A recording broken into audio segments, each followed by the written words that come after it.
काम झालेलं आहे.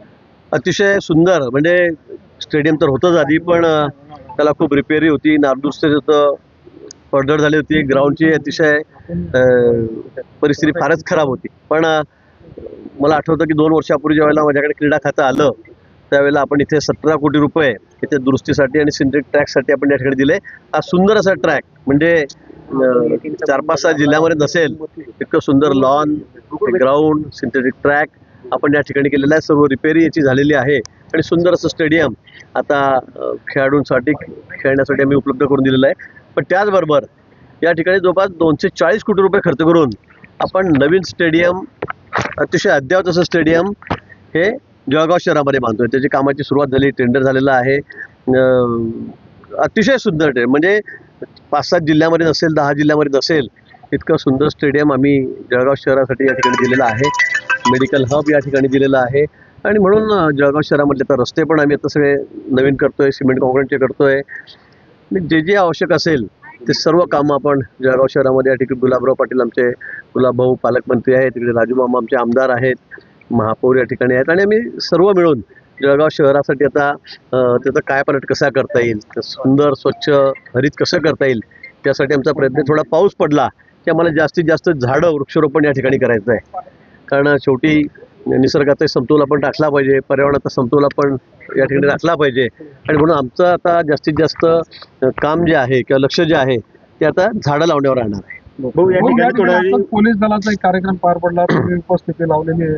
एक स्तुत्य उपक्रम होता खरं तर, पोलिसांकडे नेहमीच नकारात्मक भावनेने पाहिलं जातं, आज मात्र चांगला एक कार्यक्रम झालेला आहे. तुम्ही काय सांगाल? खरंच परिस्थिती बदललेली आहे. 12-14 वर्षामध्ये देवेंद्रजी मुख्यमंत्री झाले, नंतर आमचे एकनाथभाई सुद्धा मुख्यमंत्री झाले होते, गृहमंत्री पद सतत देवेंद्रजीकडे जाय, म्हणून त्यांच्याकडे सुद्धा आता त्यांचे सोयी सुखसुविधा, कारण आपण अपेक्षा पोलिसांकडून करतो पण त्यांचे सुद्धा राहण्याची निवाऱ्याची व्यवस्था असेल, वाहनांची व्यवस्था असेल, वेळेचं त्यांचं लिमिटेशन असेल, या सगळ्या गोष्टीमध्ये आता खूप बदल झालेला आहे आणि म्हणून आज पोलिसांचं सुद्धा ज्यांनी चांगली कामगिरी बजावलेली आहे त्यांना प्रशस्ती पत्रक या ठिकाणी देण्यात आलेलं आहे. चोरीचा माल हस्तगत करून पुन्हा ज्याचा माल आहे त्याला देण्याचा एक कार्यक्रम होता. मग मोबाईलपासून असेल, मंगळसूत्र चोरीपासून असेल, कॅश असेल, घरफोडीपासून असेल, जे जे गुन्हे डिटेक्ट झाले आणि त्यात माल हस्तगत झाला, ऐवज हस्तगत झाला तर त्याला सगळ्यांना तो परत देण्याचा कार्यक्रम या ठिकाणी घेण्यात आलेला. मग थोड्या वेळापूर्वी या ठिकाणी विद्यार्थ्यांनी आंदोलन देखील केलं की त्यांना मैदान तात्काळ उपलब्ध व्हावं. नाही, मला या बाबतीत माहिती, पण आम्ही त्यांचं ऐकून घेऊ. नाही झालं उद्घाटन करा त्यांचं म्हणणं होतं किंवा लवकर उद्घाटन करा, पण आता आम्ही कुठे काही फॉर्मॅलिटी पाहिली नाही. आम्ही सगळे आज एकत्र आलो एका कार्यक्रमाला. मी म्हटलं चला लगेच नारळ फोडून घेऊ, कारण शेवटी हे तरुणांसाठी आहे, हे खेळाडूंसाठी आहे आणि म्हणून त्याच्यासाठी आजपासून आम्ही उपलब्ध करून दिलेलं आहे. पण आता कोट्यवधी रुपये आपण टाकतात आहे, पण जे क्रीडा साहित्य आपण आपल्या काळात दिलेलं आहे ते पण आजपर्यंत धूळ खात पडलेलं आहे. त्याला कुठलं इथे स्टेडियमला नाही, कुठलंही मला याची कल्पना नाही, पण आताच मी विचारून घेतो वगैरेचे जे आहे बॉक्सिंगचे ते अक्षरशः धूळ खात पडलेले नाही. आम्ही जाऊन ते बघून घेऊ वाटल्यास असं असेल तर, पण माझ्या कोणी निर्देशन आणून दिलेलं नाही किंवा सांगितलेलं नाही. साहित्य आपण सगळं दिलेलं आहे. आता समोर हे पण बॅडमिंटन कोर्ट आहे, स्टेडियम आहे, कॉम्प्लेक्स आहे, याची सुद्धा रंगरंगोटी रिपेअरी आम्ही या ठिकाणी लगेच करतो. त्यासाठी निधी उपलब्ध करून देणार आहोत. नसेल काही तर आम्ही डीपीटीसून थोडेफार पैसे देऊन ही सुद्धा इमारत अतिशय सुंदर आम्ही करणार आहोत. खेळाडूंना उत्साह वाटला पाहिजे, त्यांना प्रोत्साहन निश्चित दिलं गेलं पाहिजे. चांगले खेळाडू सुद्धा आपल्याकडे या ठिकाणी आहेत, पण त्यांना प्रोत्साहन देण्याची सुद्धा गरज आहे आणि म्हणून मला वाटतं की चांगले खेळाडू जर तयार करायचे असतील तर त्यांना तशा सोयी सुविधा, साहित्य हे सुद्धा उपलब्ध करून दिलं पाहिजे. आपण काही म्हणत असाल तर आम्ही निश्चित आताच बघून घेऊ. जिल्ह्याच्या ठिकाणी तर 2 क्रीडांगण होणार आहे, एक 240 कोटीचं, एक 17 कोटीचा हे झाला, पण जे तालुक्याच्या ठिकाणी 1 कोटीमधून जे क्रीडांगण बांधलेले अतिशय दयनीय अवस्था झालेली आहे. त्याच्यामध्ये स्पोर्ट पण होत नाही, काही नाही, अक्षरशः सामान चोरीला गेलेलं आहे. त्याकडे जिल्हा क्रीडा अधिकारी तर लक्षच देत नाही. नाही, खरं आहे आपण म्हणत त्याच्यामध्ये काही अर्थी म्हणजे ते खरं सुद्धा आहे. ग्राउंड झाले, वॉल कंपाऊंड बनवून झालेले आहेत, पण मध्ये फक्त ग्राउंड आहे, साहित्य काही ठिकाणी आहे नाही आहे. मेंटेनन्ससाठी नंतर जो पैसा लागतो तो आपण त्या ठिकाणी दिला जात नव्हता आणि म्हणून अशी दशा अनेक ठिकाणी ग्राउंडची झालेली आहे. पण निश्चित पुढच्या काळामध्ये खरं म्हणजे मला फक्त 2.5 वर्ष मला या खात्याचा कार्यभार मिळालेला होता, अन्यथा मी खरंच यात मोठा बदलच करून टाकला असता.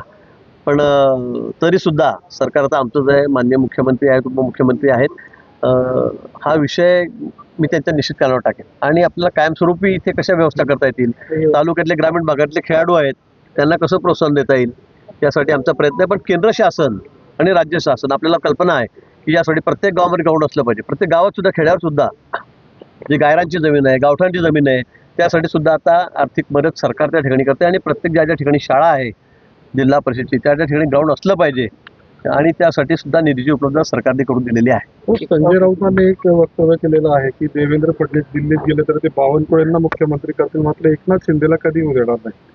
त्यांच्या वक्तव्यावर तुमची काय प्रतिक्रिया आहे? त्याचा त्यांना अधिकार दिलेत संजय राऊतांना, त्यामुळे आता मी काय बोलू. कोणी दिले आहेत? आता त्यांच्या मते मला वाटतं उद्धवजींनी दिले का कोणी दिले मला माहीत नाही, कारण आमच्याकडून तर काही दिले जाणार नाही भाजपाकडून वगैरे असे काही अधिकार. पण आता ते कधी उद्धवजींना पंतप्रधान सांगतात, कधी एकनाथजींना होणार नाही म्हणून सांगतात, कधी बावनकुळेंना सांगतात. त्यांच्या मनात त्यांचं कोणी मालक नाही आहे. ते आज काही बोलतील, उद्या काही बोलतील, परवा काही बोलतील. पण आता त्यांना काही विशेष अधिकार आहेत मला वाटतं. मग थेट पंतप्रधानापासून, राष्ट्रपतीपासून, सर्वोच्च न्यायालयाच्या न्यायाधीशांपासून, इलेक्शन कमिशनपासून सगळ्यांना शिव्या देणं, वाटेल तसं बोलणं, हा त्यांचा आता धर्मच आहे त्यांचा झालेला. खडसेंच्या भाजप प्रवेशाची पुन्हा एकदा चर्चा होते. तुला भाऊंना माहित आहे, मला काही माहिती आहे त्याच्याबद्दल. कारण हे जास्त माहिती ठेवतात सध्या. मी सध्या सगळ्या जिल्ह्यामध्ये जिथे इथे आता पाऊस झाला, अतिवृष्टी झाली, दरड कोसळली, घरं पडलेत, त्या ठिकाणी मी सध्या 8 दिवसापासून फिरतोय. आपल्याला कल्पना आहे 4-5 तारखेपासून 4 तारखेपासून. त्यांच्याबद्दल अधिक माहिती गुलाबभाऊ सांगू शकतील. मागच्या काळामध्ये तुमच्यामुळे त्यांचा प्रवेश रखडल्याची कोणाचा? माझ्यामुळे? माझ्यामुळे मी कसं काय थांबवणार? त्यांची डायरेक्ट हॉटलाईन आहे वरती दिल्लीला. त्यामुळे मी फार छोटा माणूस आहे. माझी तर मुंबईपर्यंत पण हॉटलाईन नाही. त्याच्यामुळे आपल्या जळगावमध्ये बरं आपण आपले भाऊ त्यांनी निश्चित त्यांना वरतून जर ग्रीन सिग्नल मिळाला ठीक आहे ना, मग काय कोणाची काय अडचण आहे का? ते मागच्या वेळेला काही म्हणले ते माझ्या काय तुम्हाला टाकला फोटो काढले, फोटो गायब झाले म्हणून काहीतरी म्हणत होते मागे. आपल्याला काही माहिती आहे त्यांच्याबद्दल. भाऊ वाढदिवसाला त्यांनी मी भाष्यकार नाही ना, मी काय राहत आहे का? म्हटले ना की वरून जर ग्रीन सिग्नल मिळत आता ते म्हणतायत, आता तुमची चर्चा चालली आहे, मिळालं तर काय होईल, तर मग मिळालं तर ठीक आहे. भाऊ त्यांच्या वाढदिवसाला त्यांनी भाजपमधील जे जुने सहकारी आहेत म्हणजे गडकरी साहेबांपासून तर सर्वांनाच निमंत्रण दिलेलं आहे. अच्छा, या वाढदिवसाला ती मोठी माणसं आहेत बाबा, मी त्यांच्याबद्दल काय बोलू. त्यांचा वाढदिवस तसाच होईल, दिल्लीपासून लोक येतील सगळे, पण मी त्याच्याबद्दल काय जास्त टिप्पणी करू. तुम्हाला वाढदिवसाचा त्यांना निमंत्रण शुभेच्छा आहेत. नाही अजून तर मिळालं तुम्हाला आलो नाही मिळाला तर जाल का? नाही आम्हाला कोणाला म्हणतो मिळालं तर जाल. आता असं जर तर नाही मिळालं तर विचार करू. हो तुला भाऊ मतदारसंघ छोटा आहे कोण? हा वेगळा मतदारसंघ काय अजून 3 वर्ष आता दामलेलाच सांगितलं मी, पण 3 वर्ष बाकी आहे अजून निवडणुका. मी दामलेला तेच सांगितलं आपल्याला की 3 वर्ष बाकी असताना अजून हा विषय करणं म्हणजे थोडं बरोबर वाटत नाही मला.